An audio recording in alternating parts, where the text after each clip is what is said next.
स्वागत है आप सबका आज की वीडियो में। आज हम कक्षा 10 के गणित की प्रश्नावली 2.2 के प्रश्नों को हल करेंगे। पिछले वीडियो में हमने प्रश्नावली 2.1 के प्रश्नों को हल किया था और बहुपदों के शून्यकों को ज्यामितीय रूप से निरूपित किया था। प्रश्नावली 2.2 के प्रश्नों को हल करने से पहले द्विघात बहुपद और उसके शून्यकों के विषय में थोड़ा रिवाइज कर लेते हैं। तो द्विघात बहुपद होता क्या है? द्विघात बहुपद का व्यापक रूप जो होता है ax² + bx + c, जहाँ पर x चर है और a b c वास्तविक संख्याएं हैं और a is not equal to 0। अगर a 0 होगा तो इसमें x² वाला पद 0 हो जाएगा, तो अब यह द्विघात समीकरण नहीं रहेगा, अतः a का मान 0 नहीं होना चाहिए। ये द्विघात बहुपद का व्यापक रूप है। इसके कुछ उदाहरण हो सकते हैं, जैसे 3x² + 4x - 3, ये आपका द्विघात बहुपद का उदाहरण है। और भी उदाहरण हो सकते हैं, 2x² + 4x, ये हो सकता है, या x² - 5, यह भी द्विघात बहुपद का उदाहरण है। तो इन सभी में x² वाला पद जरूर होगा, द्विघात वाला पद, बाकी कोई पद नहीं भी हो सकता है। और भी उदाहरण हो सकते हैं, जैसे केवल ये हो सकता है 4x², ये भी एक द्विघात समीकरण है, द्विघात बहुपद है। आगे है, द्विघात बहुपद के अधिकतम 2 शून्यक हो सकते हैं।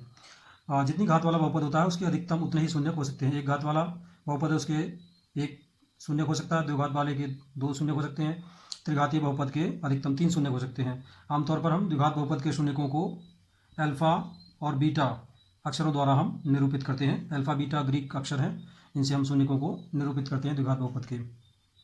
अब है इसमें द्विघात बहुपद के शून्यकों व गुणांकों में संबंध। द्विघात बहुपद के गुणांक कौन कौन से होते हैं? a b c, ये द्विघात बहुपद के गुणांक कहलाते हैं, और अल्फा और बीटा हम इसके शून्यक होते हैं। तो इनमें क्या संबंध होता है? तो पहला संबंध होता है शून्यकों का योग बराबर -x का गुणांक बटे x² का गुणांक। इसको हम शून्यकों के रूप में भी लिख सकते हैं। शून्यक हमारे अल्फा और बीटा होते हैं, तो शून्यकों का योग हो जाएगा अल्फा धन बीटा बराबर -x का गुणांक कितना है यहाँ पर? x का गुणांक यहाँ पर b है, तो b आ गया, अपॉन x² का गुणांक, x² का गुणांक यहाँ पर हमारा a है, तो बटा a, तो इसको हम ऐसे भी लिख सकते हैं, अल्फा धन बीटा बराबर -b/a। अब दूसरा संबंध है शून्यकों का गुणनफल बराबर अचर पद बटे x² का गुणांक। तो इसको हम अल्फा और बीटा के रूप में लिखेंगे कैसे? शून्यक हमने अल्फा और बीटा माने थे, तो शून्यकों का गुणनफल हो जाएगा अल्फा गुणा बीटा बराबर अचर पद यहाँ पर हमें दिया है c, तो c बटे x² का गुणांक, x² का गुणांक a है, तो बटा a, अर्थात अल्फा इंटू बीटा बराबर c/a। इसको ऐसे भी लिख सकते हैं हम। आगे है, यदि द्विघात बहुपद के 2 शून्यक अल्फा और बीटा हों तो द्विघात बहुपद कैसे बनाएंगे हम? x - alpha into x - beta, इन दोनों गुणा कर लेते हैं हम आगे। तो पहले x से इसके दोनों पदों में गुणा करेंगे, फिर -अल्फा से इसके दोनों पदों में अलग अलग गुणा करेंगे, तो 4 पद प्राप्त होंगे हमें। तो x के x में गुणा करते हैं तो हो जाएगा x², x से -बीटा को गुणा करेंगे तो हो जाएगा -बीटा इंटू x।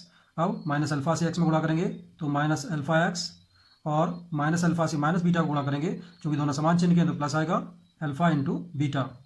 अब हम यहाँ पर देखते हैं, इन दोनों पदों में x कॉमन है और माइनस भी कॉमन है, तो माइनस को भी कॉमन निकाल लेंगे बाहर और x को भी कॉमन निकाल लेंगे, तो हो जाएगा x² माइनस ब्रैकेट के अंदर क्या बचेगा? अल्फा प्लस बीटा या बीटा प्लस अल्फा, बात एक ही है, और x को हमने बाहर निकाल लिया तो इंटू x, और प्लस ये ऐसी रहेगा अल्फा इंटू बीटा, तो ये x² minus alpha plus beta into x plus alpha beta.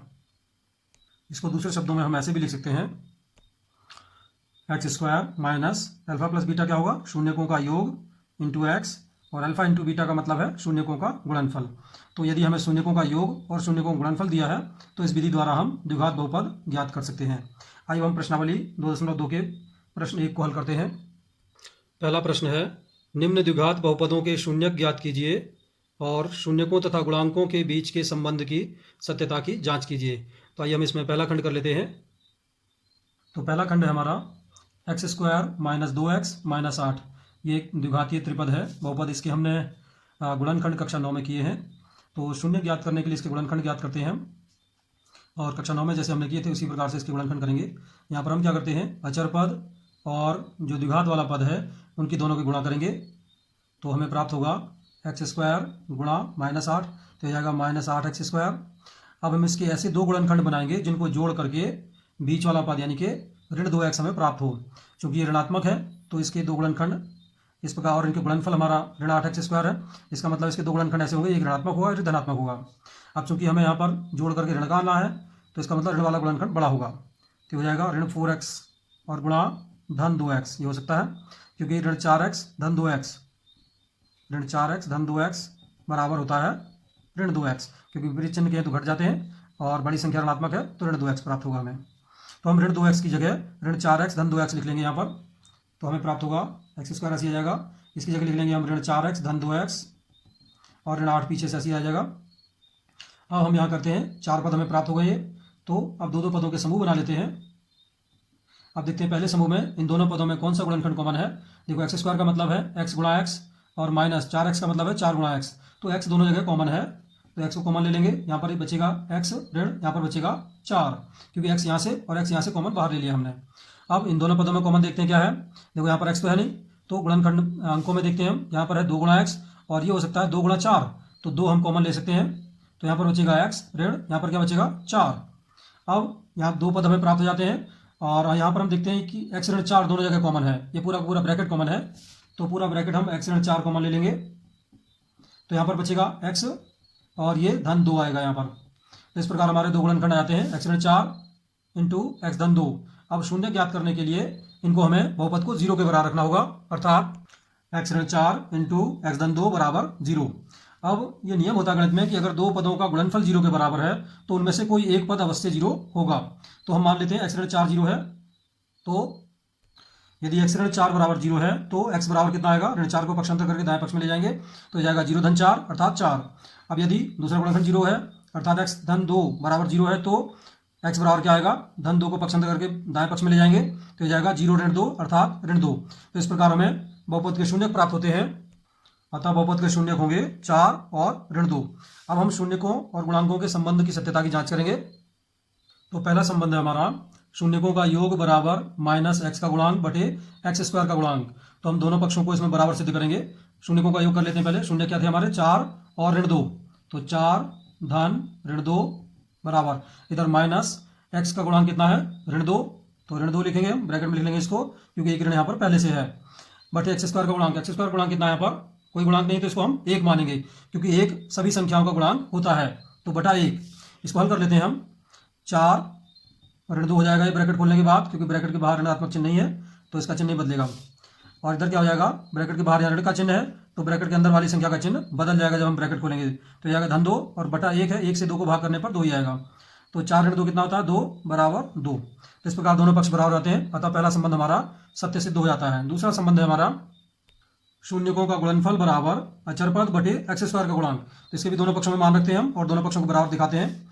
शून्य को गुणनफल कर लेते हैं। शून्य हमारे थे 4 गुणा ऋण 2 बराबर अचर पद कितना है यहाँ पर, ऋण 8 है, बटे एक्स स्क्वायर का गुणांक कितना है, 1। इसको सरल कर लेते हैं, 4 गुणा ऋण 2, तो 4 दूनी 8 आएगा, और हम जानते हैं विपरीत चिन्हों की गुणा ऋणात्मक आती है तो ऋण 8 आएगा, और यहाँ पर 1 से ऋण 8 को भाग करेंगे तो ऋण 8 आएगा। तो इस प्रकार दोनों पक्ष बराबर जाते हैं, तो दूसरा संबंध भी हमारा सत्य सिद्ध हो जाता है। खंड 1 की तरह ही हम खंड 2, खंड 3 और खंड 6 के प्रश्नों को हल कर लेंगे। आइए अब खंड 4 के प्रश्न को हल करते हैं। चौथा खंड है 4u² प्लस 8u। यहाँ पर हम देखते हैं द्विघात वाला पद है, एक घात वाला पद भी है, अचर पद नहीं है, तो चाहे तो आप अचर पद को 0 लिख सकते हैं। तो इस प्रकार अब इसमें तीनों पद हो जाते हैं। तो अब इसके हम शून्य ज्ञात करने के लिए सबसे पहले इसके गुणनखंड करेंगे। अब क्योंकि इसमें अचर पद नहीं है तो हम यहाँ पर देखते हैं इन दोनों पदों में कॉमन गुणनखंड निकालने का प्रयत्न करेंगे। देखते हैं इन दोनों में क्या कॉमन हो सकता है। देखता हम अंकों में देखते हैं, पहले ये 4 है, यहाँ पर भी 4 गुणा 2 है, 8 का मतलब 4 गुणा 2, तो 4 कॉमन आ जाएगा। अब अक्षरों में देखते हैं, यहाँ पर u गुणा u है क्योंकि u² है, और यहाँ पर भी u है तो एक u भी कॉमन आएगा। अब 4u यहाँ से कॉमन लेने के बाद यहाँ क्या बचेगा, u प्लस यहाँ का बचेगा 2, तो ये इसके गुणनखंड आ गए। अब शून्य ज्ञात करने के लिए इसको 0 के बराबर रखेंगे हम, अर्थात 4u into u plus 2 equals to 0। अब क्या करेंगे, यहाँ पर भी दो गुणनखंडों का गुणनफल 0 के बराबर है तो इनको अलग अलग 0 के बराबर रख लेते हैं हम। तो पहले 4u बराबर 0, तो यहाँ से u बराबर जाएगा 0 बटे 4, क्योंकि 4 यहाँ पर u में गुणा में है, तो जब पक्षांतर करके दाएं पक्ष में लाएंगे तो बटे में हो जाएगा। 4 से 0 को भाग करेंगे तो 0 ही प्राप्त होगा। अब यदि u प्लस 2 बराबर 0, तो u बराबर 2 को पक्षांतर करके दाएं पक्ष में ले जाएंगे तो जाएगा 0 ऋण 2 अर्थात ऋण 2। अतः द्विघात बहुपद के शून्यक 0 और ऋण 2 होंगे। अब हम इसके शून्यकों और गुणांकों में संबंध की सत्यता की जांच करेंगे। तो पहला संबंध है शून्यकों का योग बराबर माइनस एक्स का गुणांक बटे एक्स स्क्वायर का गुणांक। तो इसमें हम दाएं और बाएं पक्षों को बराबर सिद्ध करेंगे। पहले शून्यकों का योग कर लेते हैं इधर बाएं पक्ष में। शून्य हमारे थे 0 और ऋण 2, तो इनका योग कर लेते हैं। 0 धन ऋण 2 बराबर इधर माइनस एक्स का गुणांक कितना है, एक्स के स्थान पर इसमें यू है, दाएं पक्ष में आएगा माइनस यू का गुणांक। यू का गुणांक कितना है 8 बटे यू स्क्वायर का गुणांक कितना है 4। इसको सरल कर लेते हैं, ब्रैकेट खोल लेते हैं। 0 धन ऋण 2, तो ये ऋण 2 आ जाएगा बराबर 4 से ऋण 8 को भाग करेंगे तो यहाँ पर भी ऋण 2 आएगा। तो इस पर दोनों पक्ष हमारे बराबर रहते हैं, तो पहला संबंध हमारा सत्य सिद्ध हो जाता है। अब दूसरा संबंध है शून्यकों का गुणनफल बराबर अचर पद बटे एक्स स्क्वायर का गुणांक। तो शून्यकों का गुणनफल कर लेते हैं बाएं पक्ष में। तो 0 गुणा ऋण 2 बराबर इधर अचर पद देखते हैं, अचर पद कितना है 0 बटे यू स्क्वायर का गुणांक कितना है 4। इसको सरल कर लेते हैं। 0 को ऋण 2 से गुणा करेंगे तो 0 ही आएगा, और 0 को 4 से भाग करेंगे तो भी 0 ही आएगा। तो इस प्रकार दोनों पक्ष बराबर हो जाते हैं, तो दूसरा संबंध भी हमारा सत्य सिद्ध हो जाता है। अब अगला खंड करते हैं। पांचवा खंड है टी स्क्वायर ऋण 15। यहाँ पर भी हम देखते हैं इसमें द्विघात बहुपद में 2 ही पद हैं, एक द्विघात वाला पद है और एक अचर पद है। इसमें एक घात वाला पद नहीं है, तो आप चाहें तो इसको 0 बीच में लिख सकते हैं। तो हो जाएगा या t square plus 0 into t और माइनस 15। अब यहाँ पर तीनों पद आते हैं, x square plus b x plus c, इस तरीके द्विघातीय त्रिपद के रूप में हो जाता है अब ये। अब शून्य ज्ञात करने के लिए टी स्क्वायर ऋण 15 के हम गुणनखंड करेंगे।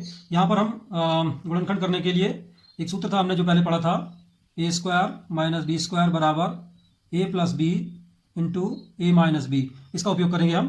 तो इन दोनों पदों को वर्ग बनाते हैं पहले हम। ये पहला पद हमारा वर्ग के रूप में है, और इसे 15 किसका वर्ग होगा, ये अंडर 15 का वर्ग होगा। हम जानते हैं वर्ग करने से अंडर हट जाता है। अब देखो ये ए के स्थान पर यहाँ पर टी है और बी के स्थान पर है अंडर 15, तो दाएं पक्ष में मान रख देते हैं। एक ब्रैकेट में हम जोड़ेंगे, एक में घटाएंगे, तो ये जाएगा टी प्लस अंडर 15 और दूसरे ब्रैकेट में हो जाएगा टी माइनस अंडर 15। तो इस प्रकार हमारे दोनों गुणनखंड आते हैं। अब शून्य ज्ञात करने के लिए इसको हम 0 के बराबर रखेंगे, अर्थात T plus under 15 into T minus under 15 बराबर 0। अब चूंकि इनका गुणनफल 0 के बराबर है, तो इन दोनों को अलग अलग 0 के बराबर रखेंगे हम। तो यदि टी प्लस अंडर 15 बराबर 0, तो टी बराबर क्या आएगा, प्लस अंडर 15 को पक्षांतर करके दाएं पक्ष में ले जाएंगे, तो इधर हो जाएगा 0 ऋण अंडर 15 या अंडर माइनस अंडर 15। अब दूसरा गुणनखंड 0 के बराबर रख लेते हैं। यदि टी माइनस अंडर 15 बराबर 0 हो, तो टी बराबर क्या आएगा, माइनस अंडर 15 को पक्षांतर करके दाएं पक्ष में ले जाएंगे, तो यह जाएगा प्लस अंडर 15। तो इस प्रकार हमें 2 शून्य प्राप्त होते हैं। अतः बहुपद के शून्य होंगे प्लस अंडर 15 और माइनस अंडर 15। अब हम इनके शून्यकों और गुणांकों के संबंधों की सत्यता की जांच करेंगे। तो पहला संबंध है शून्यकों का योग बराबर माइनस टी का गुणांक बटे टी स्क्वायर का गुणांक। ध्यान दीजिए यहाँ पर हमने एक्स की जगह टी लिया है, क्योंकि इसमें चर टी है बहुपद में। अब शून्यकों का योग कर लेते हैं। शून्य क्या थे हमारे, प्लस अंडर 15 और माइनस अंडर 15। तो माइनस अंडर 15 प्लस अंडर 15 बराबर माइनस टी का गुणांक कितना है, यहाँ पर टी का गुणांक 0 है, तो 0 लिखेंगे, अपॉन टी स्क्वायर का गुणांक कितना है, यहाँ पर टी स्क्वायर गुणांक 1 है, तो अपॉन 1। अब माइनस अंडर 15 प्लस अंडर 15, क्योंकि दोनों समान हैं और विपरीत चिन्ह के हैं, तो अंडर 15 में से अंडर 15 घट करके 0 आएगा, बराबर 1 से 0 को भाग करेंगे तो भी 0 हो जाएगा। तो दोनों पक्ष हमारे 0 आते हैं, बराबर आते हैं। अतः पहला संबंध हमारा सत्य सिद्ध हो जाता है। दूसरा संबंध है शून्यकों का गुणनफल बराबर अचर पद बटे एक्स स्क्वायर का गुणांक। तो शून्य गुणनफल कर लेते हैं। माइनस अंडर 15 गुणा प्लस अंडर 15 बराबर अचर पद कितना है, यहाँ पर माइनस 15 है, बटे एक्स टी स्क्वायर का गुणांक कितना होगा, 1 है, तो यहाँ पर बटा 1 आ जाएगा। अब अंडर 15 से अंडर 15 में गुणा करेंगे तो 15 हो जाएगा, और 1 प्लस 1 माइनस का है तो ऋणात्मक उत्तर आएगा। 1 से 15 को भाग करेंगे ऋण 15 ही आएगा। तो इस प्रकार दोनों पक्ष हमारे बराबर आते हैं, तो दूसरा संबंध भी हमारा सत्य सिद्ध हो जाता है। अब दूसरा प्रश्न है, एक द्विघात बहुपद ज्ञात कीजिए जिसके शून्यकों के योग तथा गुणनफल क्रमशः दी गई संख्याएं हैं। तो ये पहला खंड इसका हम कर लेते हैं। तो इस दूसरे प्रश्न का पहला खंड है, इसमें हमें शून्यकों का योग दिया है 1/4 और शून्यकों का गुणनफल दिया है -1। अब शून्यकों का योग और गुणनफल जब हमें दिया होता है तो द्विघात बहुपद कैसे बनाते हैं, सूत्र हमने बताया था आपको, एक्स स्क्वायर माइनस शून्यकों का योग इंटू एक्स प्लस शून्यकों का गुणनफल। मान रख लेते हैं हम, एक्स स्क्वायर से आ जाएगा माइनस शून्यकों का योग कितना दिया हमें 1/4 इंटू एक्स प्लस शून्यकों का गुणनफल कितना दिया है -1 को ब्रैकेट में लिख लेंगे। आगे इसको हल कर लेते हैं। ये हो जाएगा एक्स स्क्वायर माइनस 1/4, ये ब्रैकेट खोल लेंगे, ब्रैकेट के बाहर जो धनात्मक चिन्ह है तो इसका चिन्ह नहीं बदलेगा, तो ये -1 आ जाएगा। अब हम क्या करेंगे, क्योंकि यहाँ बटे में 4 आ रहा है, तो हम क्या करते हैं, सभी के बटे में हम जानते हैं 1 होता है, इसके बटे में भी 1 मान लिया। अब हम इन तीनों पदों के हरों को समान करते हैं। इसका हर 4 है, इनके हरों को भी 4 बनाना होगा। तो इसके हर को 4 बनाने के लिए 4 से गुणा करना होगा। तो हम इस भिन्न में अंश और हर में 4 से गुणा कर देंगे। तो हो जाएगा हमारा 4x² बटे 4 माइनस 1/4x ऐसी रहेगा, माइनस यहाँ पर भी 4 से ऊपर नीचे गुणा कर देंगे तो हो जाएगा 4/4। अब हम क्या कर सकते हैं, सभी के बटे में चूंकि 4 आ रहा है तो आप चाहें तो एक बटे वाला 4 छोड़ सकते हैं। तो इस बहुपद को हम ऐसे भी लिख सकते हैं, या 4x² माइनस 1x और माइनस 4, 1 से x में गुणा कर देंगे तो x ही हो जाएगा। तो इसको ऐसे भी लिखा जा सकता है, 4x² माइनस x माइनस 4। तो ये हमारा उत्तर होगा। अब प्रश्न 2 का तीसरा खंड है। इसमें हमें दिया है शून्यकों का योग बराबर 0 और शून्यकों का गुणनफल बराबर है √5। तो आइए द्विघात बहुपद याद करते हैं। द्विघात बहुपद का फॉर्मूला क्या था, x² माइनस शून्यकों का योग इंटू x प्लस शून्यकों का गुणनफल। इसमें मान रख लेते हैं हम, x² ऐसे आ जाएगा, माइनस शून्यकों का योग कितना दिया है 0, तो 0 इंटू x प्लस शून्यकों का गुणनफल कितना है √5। इसको आगे सरल कर लेते हैं, x² ऐसे आ जाएगा, माइनस 0 से x में गुणा करेंगे तो 0 आएगा, और तो हमें क्या बचेगा, केवल प्लस √5 बचेगा। तो प्लस √5, तो x² प्लस √5 ये हमारा उत्तर हो जाएगा। इसी प्रकार हम प्रश्न 2 के बाकी खंडों को भी हल कर लेंगे।